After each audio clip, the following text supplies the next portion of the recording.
lucky to have Chai Pe Quantum Charcha with the man himself who created the quantum theory and a great physics professor and now renowned so worldwide. And today we had a great fortune to listen to him, our faculty and students.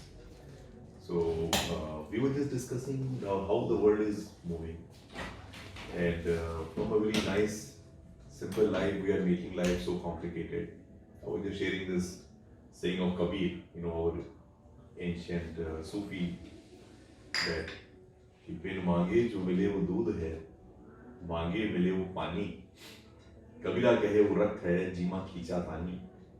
That means what you ask, what you don't ask and get is like a milk.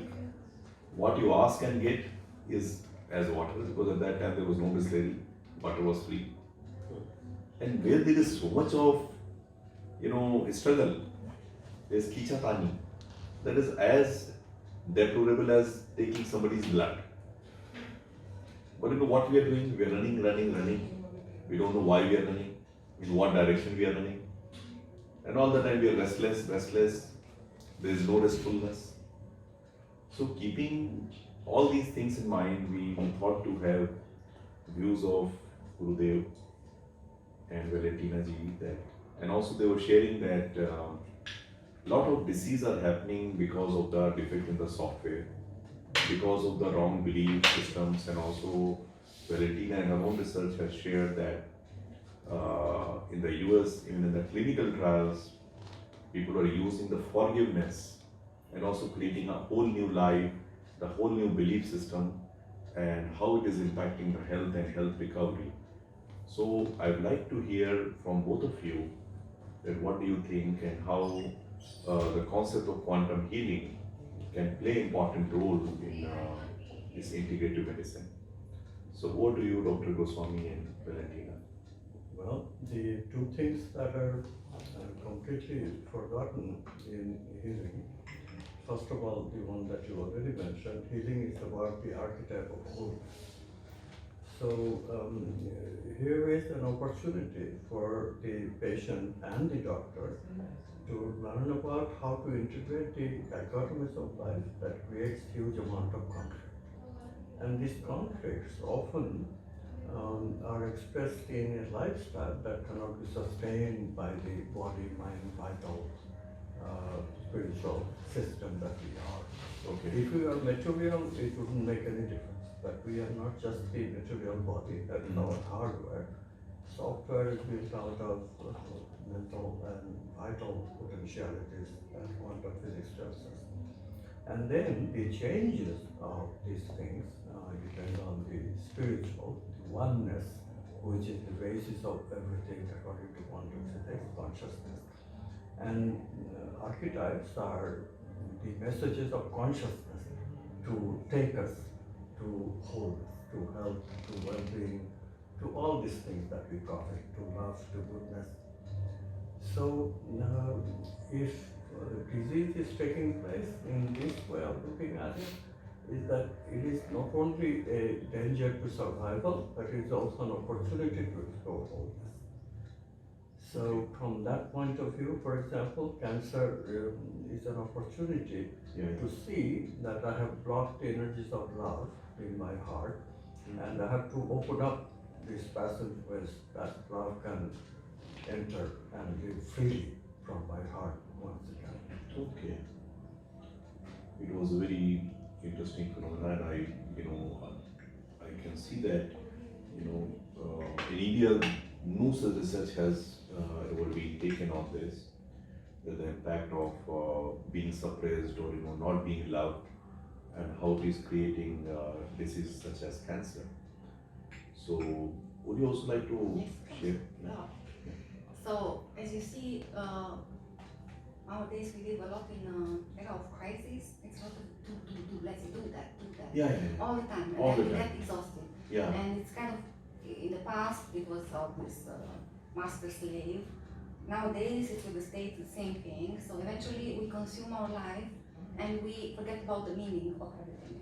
And that's why you have also not just cancer, but dementia, Alzheimer's. You have nowadays at 40 years of age, In the past, people were getting wise by as the time was going. Nowadays, because it's so much information processing only, we get to this kind of diseases, So again, if we don't get back to the meaning of our own life and find the values, which again, this is a big problem in our times, then we get to this kind of problems as well. And also, especially for me, also as a woman, but also because my archetypes, if you think it's love and wholeness also, seeing that we grow up in a society where isolation is so much cultivated, this self-importance, like we are the most important people in the world, we are isolating even if we go to work, we are smiling, nobody knows what's happening there in the background, Exactly. And the second day you hear that person killed himself. Right.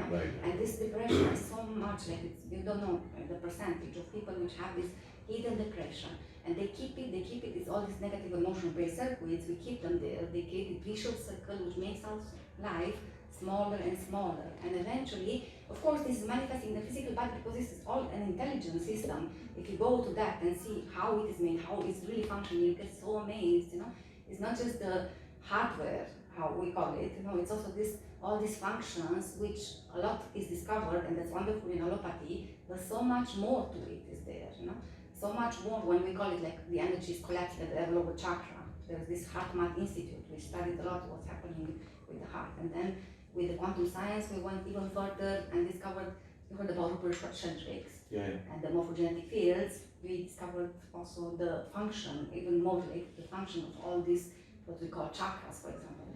And again, when we block the energy in the heart through that, we are suffering, and then we consume ourselves more and more with that suffering, usually. Again, not saying to others, you are isolating more and more, you don't see the world as it is, you are perverting it, right? And you see everybody is an enemy, and then more suffering comes. You are attracting that, and why? Not so that you get rid of something, but that you learn, and sometimes has to be a fundamental change there. You need to really get back. This your body, like the disease which comes not as something that you need to get rid of, just take a pill quickly, get an injection, because usually we want to get rid of something very, very fast nowadays, Not even an injection, we just want something to get whatever is possible that money can buy, but we don't want to work through this transformation process. What the body and the disease is also asking is a big wisdom in all this body, and also everything that is happening around us is not that we are living as an isolated system. As a doctor, also you have to take in account how the person grew up. It's a lot about this healing the inner child. Many of the problems start from there, from a childhood, which has all kind of abuses and all kind of creating all kind of patterns which are self-consuming, self-damaging. Eventually, you speak about forgiveness. It's not about forgiving the others. Most of the times, it's forgiving ourselves. Our own self, We get a wipe, and then we wipe ourselves 100 times back. Exactly. So it's really interesting. And yes, there are clinics which they know about. There are various methods of forgiveness, and it's not so difficult once you understand that you don't forgive somebody because the person doesn't deserve it. That's what we think initially. You don't want to forgive that person because he doesn't deserve to be forgiven, but you can do it for yourself. You're setting yourself free from a bondage which otherwise it's really going to kill you eventually. Your life will never be satisfactory. You will not find the capacity to love again. It's very much related with capacity to love, the capacity to forgive. And eventually, when you practice that, it's going to be not something that you do, but something that you are. And that's a big role. Like it's in the path to enlightenment, if you want, So, like I said, there are methods, and people which really practice also, my patients, all of them, kind of like you discover that you have to work through this, and I'm always teaching practice. I think it's really, really wonderful. Because this kind of work you're doing, and you're trying to transform life of so many people, which is very, very inspiring. I met a girl many years back, and we met in a forum, and then she was sharing about that how she had a very difficult past, and even she was like raped by her own father, and she was all the time feeling this feeling that I'm like a big victim, and when somebody said you are suffering, why can't you just leave your father the way he was? And she said, how can you ask me this? Then somebody told her, look who is suffering. Like you are carrying a poison for somebody and you feel that, okay, that other person to die. It is not possible. So I believe when you look at a bigger picture of life, then you see that it is all a very, very small portion. It just happened at a certain point in my life. My life is much bigger, much better. Yeah, but And the whole concept of self-love plays a very important role. yeah, but that feeling of a victim, actually, like when you still have the feeling of victim, you're still not in the public feeling. When you start feeling that you're responsible, and Yeah. it comes from inside, it's not something which a psychologist is telling you. You're really feeling that it's growing from inside. Then you know you're on the right path. And the thing is that working with forgiveness, it's also helping us cultivate naturally many of the positive emotion-based circuits, which are even humbleness, even the state of gratitude. We have so many things which we take for granted, which is totally corrupted, Like even when you speak about the paradigm of healing nowadays, it's a pessimistic system. You look only upon the problem. And when I was working in the hospital, they even were not saying the name of the patient. They said, let's check the amputated leg in that, or the liver. So they were calling the patient as the disease. And that's what we do. When we have a problem, we are only that, We forget about the bigger picture and about the other things because you have two hands, you have so many things. We have warm water in the shower. There are so many things to be grateful for, but because of this pessimistic system which we created in the society, we are all responsible for that, So that's the first thing that has to be changed. I kind of look upon the physical system as also a physical manifestation of the spirit, let's say, So, and also we are not just the physical body. There are so many things, and until a disease is manifesting in the physical body, it's starting from the other bodies, from the mind, from the emotions, from all the other bodies, even further, of course, But eventually, if you don't get the lesson, if you continue to keep the same damaging resonances, then eventually you get the disease in the finger, which wants to teach you something like, hello, change something. It's like an exclamation sign. Very nice, very nice. Yeah, and then eventually you go and you need to have so much patience, especially when it's something which fundamentally has to be changed. Patience is a quality. Forgiveness is a great quality. Not everybody can forgive. Okay, great. And So the you should. good thing is that now to make the job of the healing in this modality, the new brain science is also creating some very interesting models to work with. And like Dr. Goswami talks about, so we have this idea of self where basically the non-physical and physical are connecting. So we usually, the obvious place to look for the self phenomena is in the brain. But then, as he says, the new neuroscience has discovered that there is a self in the heart area and there is a self in the gut area. So there are neurons, there is a memory making capacity, cognition and memory. So it's a very different kind of intelligence which has to be used to awaken this part. So that's what this coherence phenomena that he's talking about. So if you are doing like cancer kind of a thing, so you need to evoke that fundamental creativity. And it cannot be done just with the brain. Sure. So that's where this whole quantum science is providing that integrative model. Okay. So these are the space, where nobody had gone there So before. measurements, that's where the vital energy measurements. So that's an area where also we are placing a lot of focus to do the research on how the vital energy phenomena has to be measured. Okay. So that is the engineer Like that. and he's leading us with the vital energy measurement. His challenge is to produce measurements of transformation, as transformation actually takes So all the place. things we're talking about is chakra and kundalini and everything. How can I measure? Yeah. How can I give an indication and a feedback to the person? And people say the basic art of management is, that the thing which you can measure, then that you can manage. Yeah, exactly. Yeah. But at some time you need to also leave the desire to manage and also let it be, Yeah. go with the flow. And I remember Sufism, the first principle is Shukrana. Shukrana means be grateful for what you have been given. Yeah. If you feel grateful, then more and more is coming to you. And this other reason is why we should feel that we should develop that culture is the whole concept of management comes from a very mechanistic understanding of how humans work. Exactly. Scientific management, that's where it comes from. And so these are, in some way they're complementary, but some way they are two different ontologies. Quantum thinking and thinking of management as a scientific management as a principle, where other humans can be twisted and turned into a certain objective or to lead to a certain objective. So there are contradictions there, which are very difficult to. No, but actually, when in the quantum space we are talking of management, we are always conscious of this creating. How can I create cooperation with the vital energy?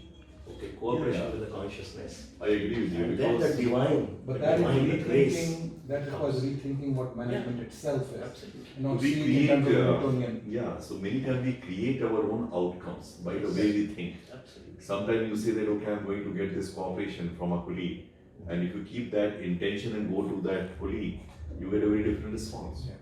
Because the kind of aura, the energy you carry with you, the other intelligence system is also able to understand. If you are coming with a feeling of blame, or with a feeling of love, Yeah. or with a feeling of appreciation.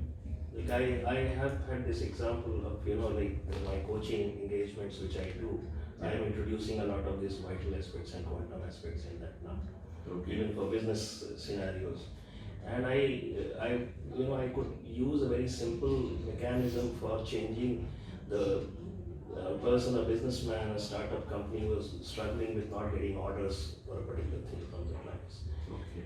And then when I discussed with them, I realized that basically these guys are not able to create that emotional connect with the client when they're talking to them. That is They're true. talking of all ROI and this thing and that thing, and the Yeah. client is not connecting with them.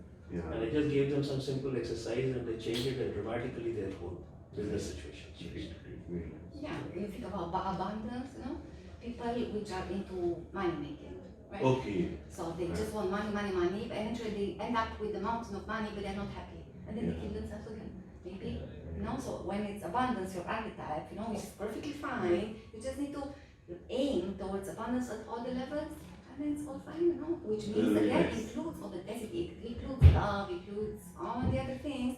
Then you're happy, that's something which is lacking in the people which have this archetype. Loving and accepting life the way it is, and the way it is not, I think it is very, very important. Yeah, but easy to say. इसको Many बोलते people हैं, just say again that. बोलते हैं रज़ा में राजी. In His will, you are happy, blissful. Yeah, but you see, it's Kaviraj. Remember, in the past, Kaviraj, they were doctors, right? It's like I say, like it's this flow which goes together with an art, and it's art, and it's creative process. So Which you have Hira to was a poet. Mhm. Okay. The king of poets, right? Yeah. Kaviraj. Yeah. So beautiful. Okay. And now they go to So anyways, one more thing. Because I discovered the same materialistic thinking not only in the allopathy but also in traditional medicine nowadays. Take Okay. this, not this pill, take this herb, it will heal you, and of course with money, right? Oh my Or God. these things. So it's kind of the same materialistic thinking which now penetrates very deep in the structure of also See, the question is, more you are full from inside, less you will need outside thing like money or position or power. But more you get full inside, you can see the divinity within you. You don't need anything. Yeah, but the healers have to come from that place. Yeah, either has to come from there. We want to create a new generation of healers, teachers, educators who will come from fullness. Fullness and abundance. who can inspire. And that too, the fullness right now, not someday, Yes. Not because of something. not because of something. Because we all are that. What is And there then in we it for can me? talk about education. Actually, And also you heard about non-locality, so this is again something which is healing. Non-locality, all these principles, mainly non-locality, discontinuity, tangle, hierarchy, but it's very like non-locality will be the first. We live, we say we are one, but are we one, So we are one when we are one, when we actualize that, when we really become brothers and sisters. And we There is the whole become like concept that. of Dvaita and Advaita philosophy in India. The invoking the oneness within is the Advaita philosophy. But when you do that, actually you open towards the others, when you really do that. Yeah. You don't keep yourself isolated system. And we don't Sure, and do one that more so thing much. I want to share with you. In India, there are people who you may not be willing to forgive, but then there are palmists and there are people, fortune tellers and astrologers. They will tell you that you are bound to have this karma. It was because of your past karma you are bound to suffer this.